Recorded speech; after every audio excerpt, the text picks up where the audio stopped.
Today, we are joined by Mr. Pankaj Murarka, founder of Renaissance Investment Managers.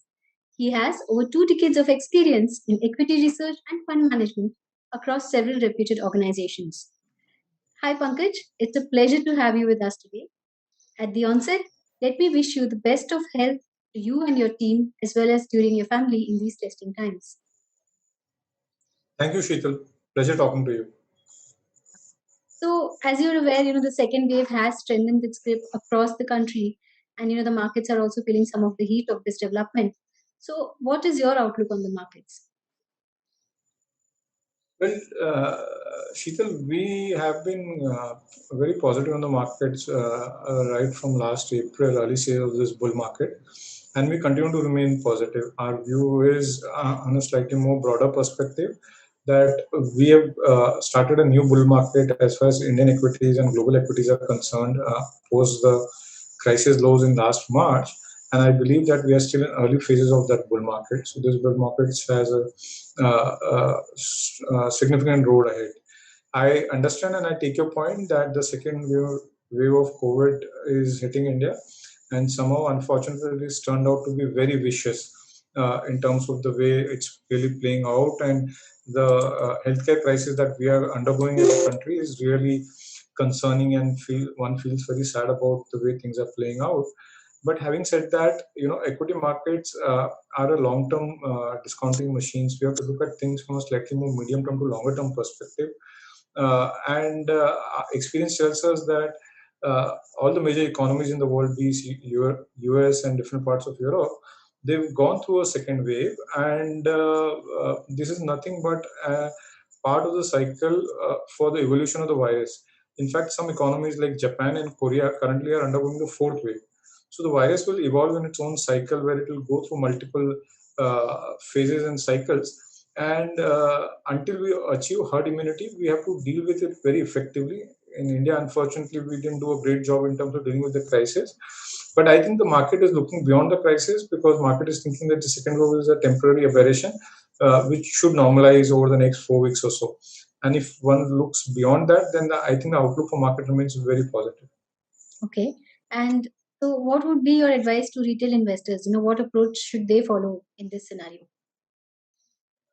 See, I think the strategy for retail investors is very simple. Once we are in a bull market, the idea is to get invested into the bull market as early as you can and just stay tight or stay put with your investments and ride the bull market.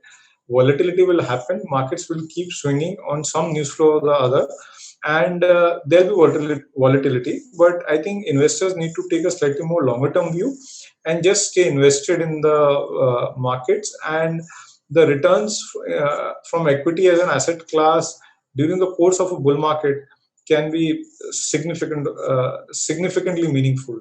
So I think trying to time the market, investors will miss the bus. They should just stay invested and just sit tight, have faith in India and Indian economy, and just sit tight on their portfolio. Okay.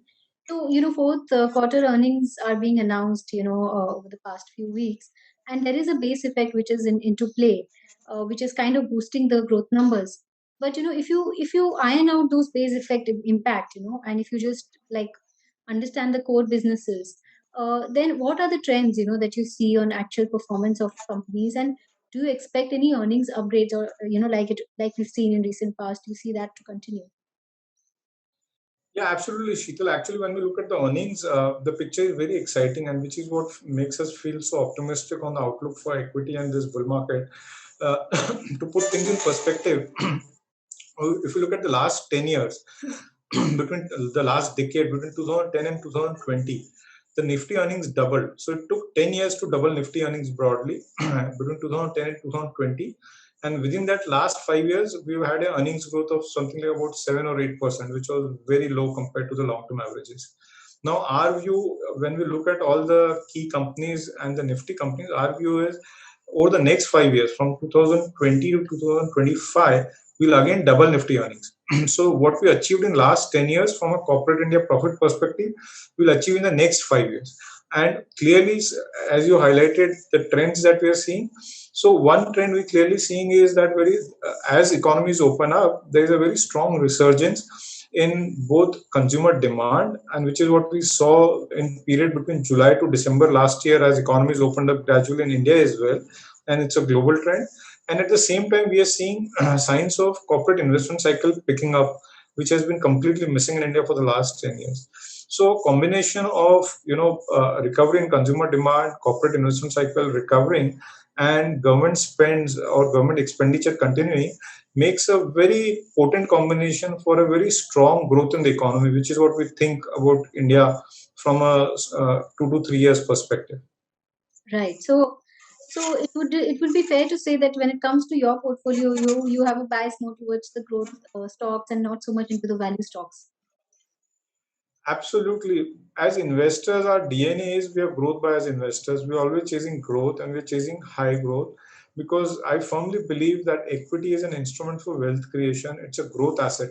When you buy equity, you're buying ownership rights in business. So you essentially want to buy ownership rights or participation rights in a high growth business, which can grow at a very high rate for a long period of time. And if you can do that, then the outcome of or the returns that that business can generate or the capital or wealth creation that can happen as outcome of participation in that growth story can be really astonishing and mind-boggling, and which is what we try to do all the time. So as investors, as you rightly said, we are growth biased and we're always chasing high growth. Right. So what are the key themes that you're betting on? So at this point of time, Sheetal, we are very excited about Indian economy and the prospects for growth for Indian economy. So one, we like autos as a sector because we think that as economies open up, there will be strong resurgence in consumer demand for buying both passenger vehicles and commercial vehicles. So that's one sector we like. Apart from that, there are very many long-term secular trends that are playing out in India, where we can these sectors or stories can have strong growth momentum for the next 10, 15 years. There are a lot of themes underlying that.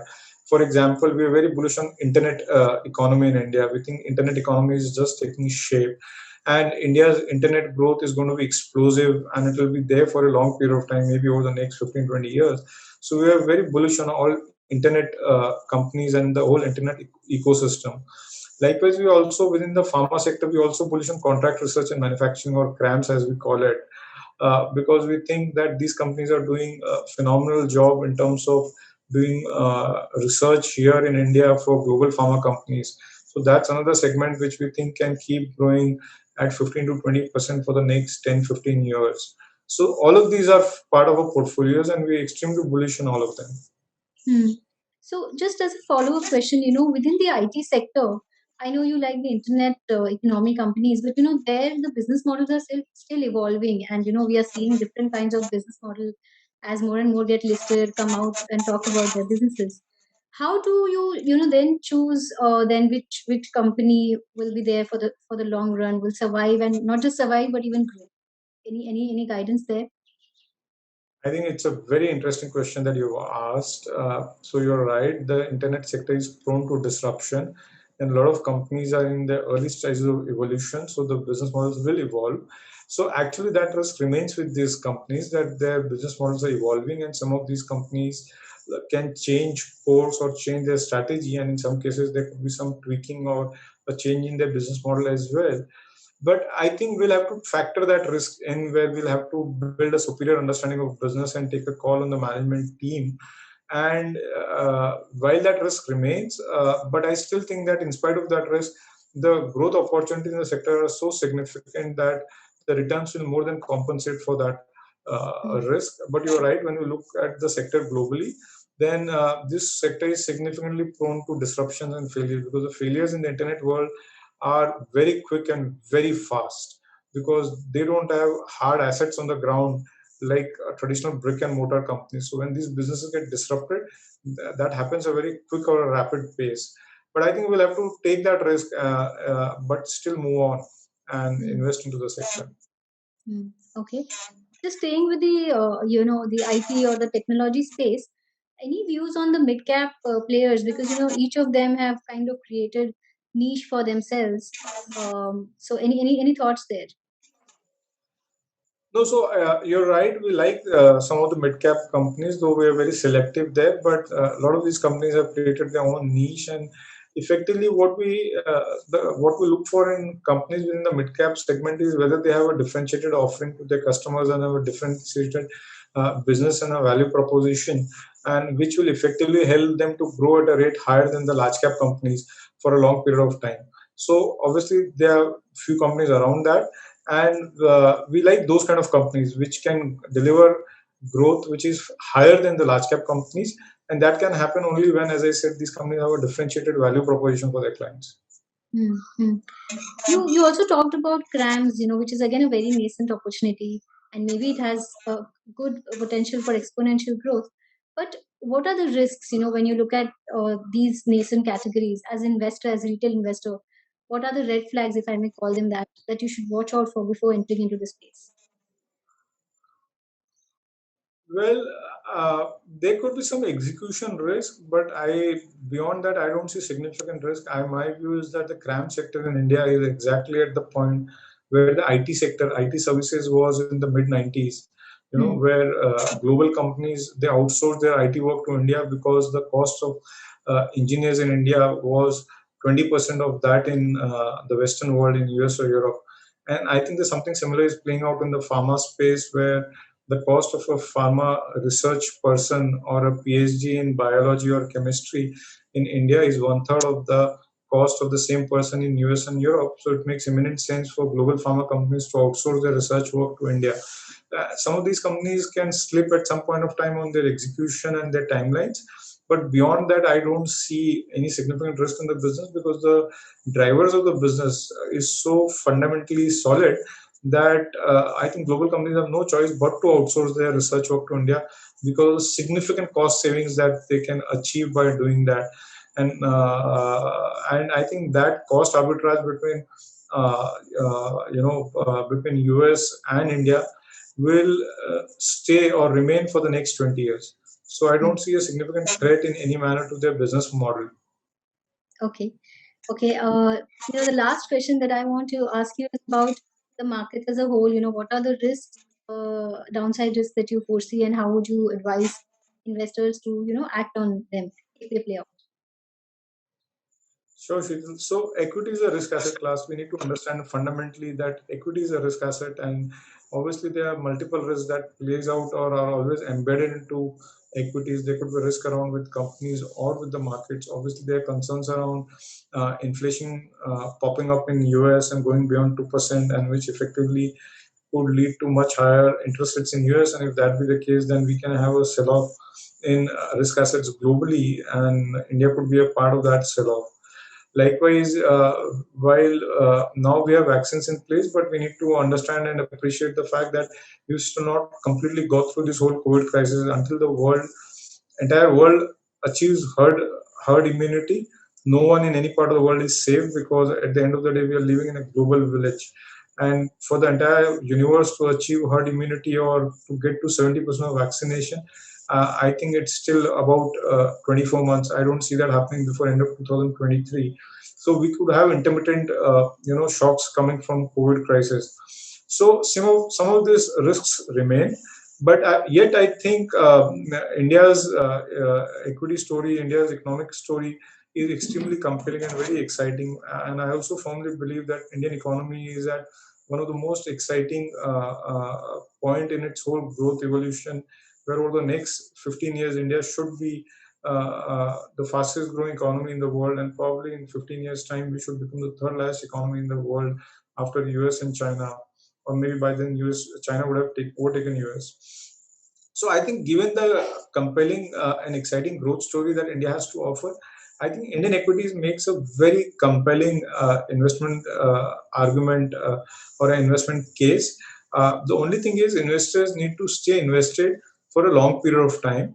There will be volatility in the journey, but investors should not get too concerned or caught up about that volatility, and they should have the ability to, in fact, stomach that volatility and ride the storm out and just patiently stay invested to enjoy the fruits of it. I mean, just to give you an example, US had a secular bull market for 20 years between 1980 and 2000.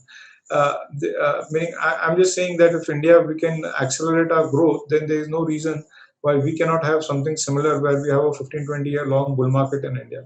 Hmm. Corrections will keep happening within the bull market, but I think the broader bull market will still remain intact. So my request to and advice to all the investors would be that just invest into Indian equities, have faith in Indian economy for the longer term, and just be calm and patient and let your investment create the wealth for yourself.